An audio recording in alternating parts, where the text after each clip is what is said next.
Hello, welcome to OA's weekly discussion of the global political economy. I'm Tom Wales, Deputy Director of Analysis, and I'm here with Dr. Stephanie Hare, who looks after Western Europe for OA.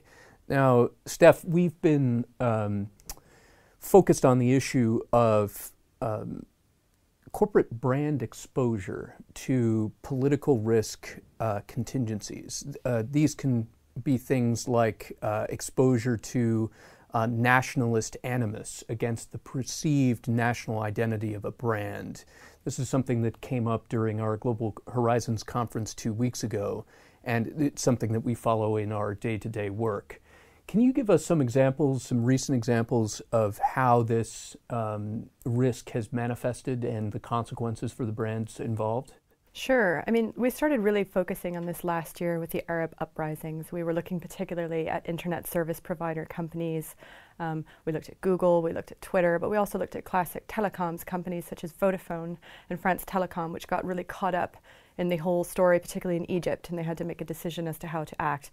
And this was largely seen to be either aligned with or in conflict to their national governments. So when Google was acting, it was being interpreted potentially as an aspect of US foreign policy. Now, what's interesting this week is that we've seen this jump into a sphere, a sector that you wouldn't necessarily think would be related to foreign policy, and that's retail. So we saw an example with Swedish furniture company, interior provider IKEA, had itself on the front pages of the international media for all the wrong reasons, because it decided to remove women and girls from its Saudi Arabian catalog only. And this was done to placate supposedly local market tastes.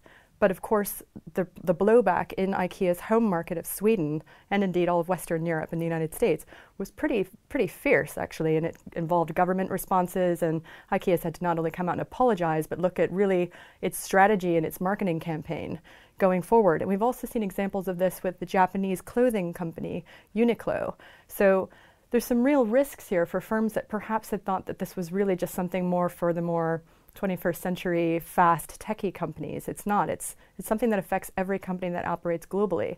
And this raises the challenge of how do you mitigate against these risks? Well, in the past, we've seen a couple of different approaches taken by global firms. One is to attempt to establish a kind of local identity through a local subsidiary. You see this a fair amount in the auto industry, but you also see it in many other industries. A global brand will take a controlling stake in a local brand, and that becomes its local brand identity. Another mitigation measure can come via outsourcing jobs to the overseas market or shifting production to the overseas market. This was done most prominently by Japanese automakers in the 1980s in the United States, when in response to a lot of US hostility towards perceived Japanese auto brand inroads in the US market, they shifted their production to the United States, particularly in assembly, and advertised that actually most of their brands, or their more prominent auto brands, were actually built in the United States, which eventually, certainly now, has eliminated a lot of that hostility towards perceived imports displacing U.S. jobs via U.S.-made automakers, or that are associated with U.S.-made automakers. But there are some challenges, right, in a world in which the 24-hour news cycle and the availability of information on the internet makes this kind of local branding or rebranding locally more difficult. Isn't that true? Well, this is one of the ironies, is we keep calling for greater transparency, both from regulators, from governments, from how corporates behave. But at the same time, this is raising new risks for companies, because what they do in every market is now available for all to see. There is no hiding in the 21st century marketplace. So really, this is going to raise a challenge for anyone who wants to be a global operator, that they have to be aligned across all of their markets. But can they do so? Can you actually operate effectively in regions that might have clashing values? This is a challenge that we help corporations, global companies, deal with every day in our corporate foreign policy practice here at Oxford Analytica.